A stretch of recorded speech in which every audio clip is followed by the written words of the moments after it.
K Shivakumar ಅವರು ಒಬ್ಬ ಒಕ್ಕಲಿಗ ನಾಯಕರಾಗಿ ಮುಖ್ಯಮಂತ್ರಿ ಆಗ್ತಾರೆ ಅನ್ನೋದನ್ನು ಸಹಿಸಿಕೊಳ್ಳಕ್ಕಾಗದ ಇತರೆ ಪಕ್ಷಗಳು ಈಗ ಅವರು ಒಕ್ಕಲಿಗರಲ್ಲಿ ಮುಖ್ಯಮಂತ್ರಿ ಆಗುವ ವಿಚಾರದಲ್ಲಿ ಅಪಸ್ವರ ಎತ್ತುತ್ತಿದ್ದಾರೆ. ಅದು ಅವರವರ ಪಾಲಿಟಿಕ್ಸ್.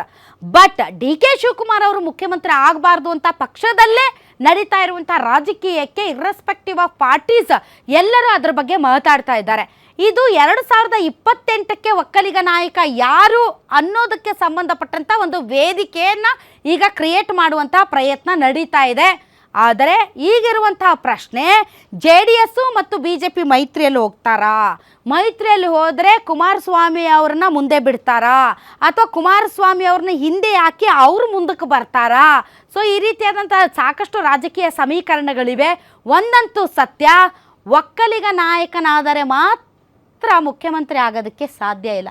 ಎಲ್ಲ ಜಾತಿ ಸಮುದಾಯಗಳ ಮತಗಳೂ ಕೂಡ ಬೇಕಾಗುತ್ತೆ. ಹಾಗಾಗಿ ನಾನು ಕೇವಲ ಒಂದು ಸಮುದಾಯಕ್ಕೆ ಸೀಮಿತ ಅಂತ ಎದೆ ತಟ್ಕೊಂಡು ಯಾರಾದರೂ ನಾಯಕ ಹೇಳಿದರೆ ಅದು ಅವರ ಅಧಪತನಕ್ಕೆ ಕಾರಣ ಆಗುತ್ತೆ.